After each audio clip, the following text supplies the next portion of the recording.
I'm so glad that you're here tonight. It's a very exciting time, Christmas Eve, a long time leading up to this. I like you get to see people that you don't get to see as often. They come like twice a year, on Easter, on Christmas and Easter. I like to call them priesters. They're welcome anytime. I have a lot of joy. I have joy because I have a 6-year-old, and spending Christmas with a 6-year-old, it causes you to reflect a little bit. And I've learned that there are 3 stages in a man's life. Stage 1 is you believe in Santa Claus. Stage 2 is that you don't believe in Santa Claus. And then stage 3 is you are Santa Claus. But I also have joy.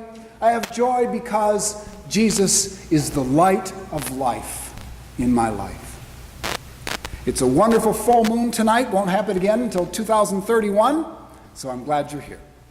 Now, did you ever notice that the Christmas story takes place in the dark at night? Mary and Joseph, they go to Bethlehem at night. Jesus is born at night. The wise men journey by a star at night.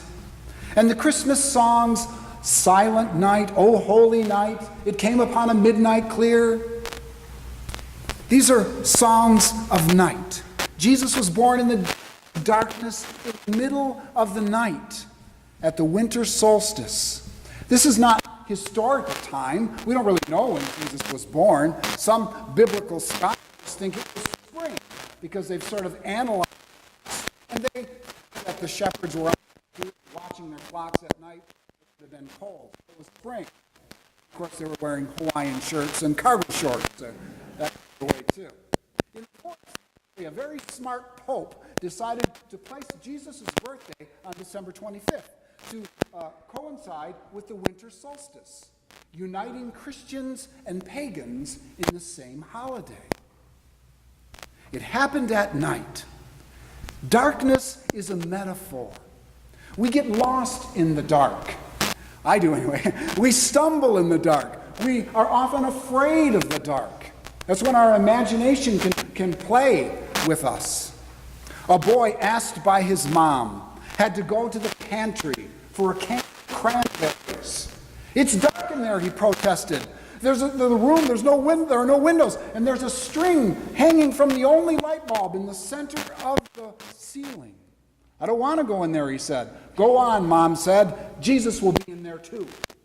The boy approaches the door. He cracks it a little. He puts his head in. He says, Jesus, if you're in there, hand me a can of cranberries, will you? It happened at night to show us that Jesus is the light of life. That contrast, no string attached. The shepherds were watching the flocks at night, and suddenly the dark veil parts, and an angel, a being of light, calls out, and light floods the field of God with God's glory, which shone around them. And the writer Luke says the shepherds were terrified. And then the angel said something that I've always found to be, well, what's the theological term for it? Stupid. Yeah, it was stupid. The angel says, fear not. And I'm thinking, fear not? It's not like I see this every day. I'm going to fear, of course. A multitude of winged beings, glowing angels tumbling out of the sky from behind the dark curtain, flying and singing and proclaiming and shining. I don't know about you, but fear seems to be the appropriate emotion for this. Fear not. I didn't understand it until I discovered really what the angel was saying.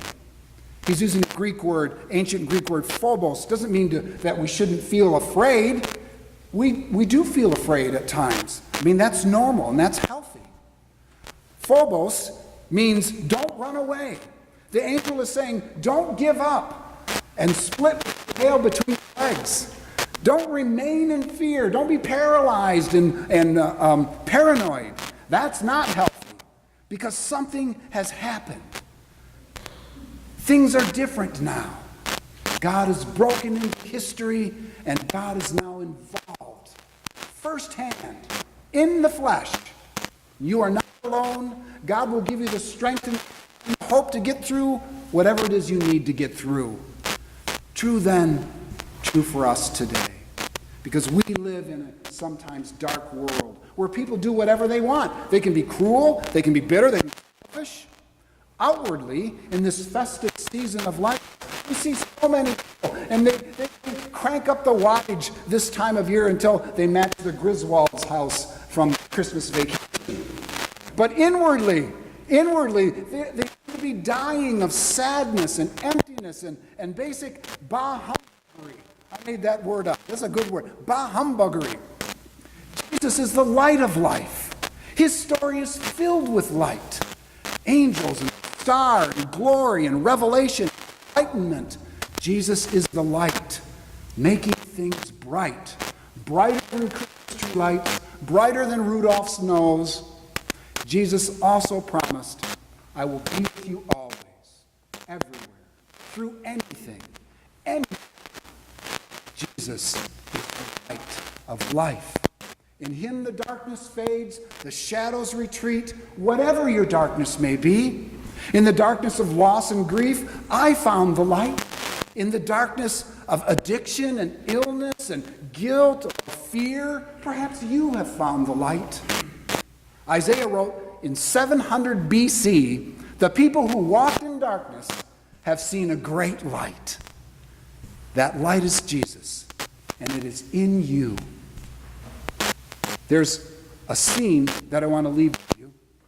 It's a good image of the divine light.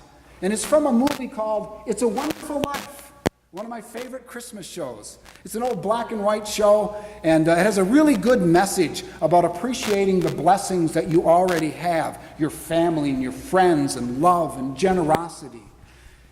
And if you've never seen it, you should rent it on Amazon tonight and watch it. It'll make you feel like the richest man in town. George Bailey is smooth-talking this pretty hometown girl named Mary. And they're walking down this neighborhood in this scene, and it's a romantic moonlit night.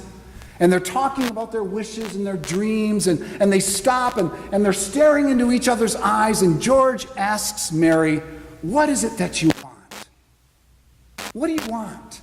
You know, that's a question that God often asks us. And George then makes her an offer, just like God makes us an offer.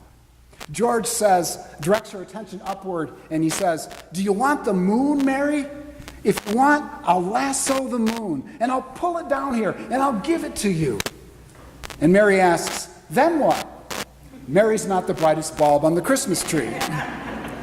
George answers, well, I'll give it to you, and then you can swallow it, you see? And then it'll dissolve, and it'll fill you, and its light will shoot out your eyes, and your ears, and your toes, and the ends of your hair. Mary says, I'll take it. I'll take it. And that's what it's like to be Christian. Jesus has lassoed the universe and eternity and given it to us. He gives us light and direction and purpose and hope and a higher consciousness. That is the offer. That is the message. George gave Mary the moon, but God gave us the sun, his son. Amen.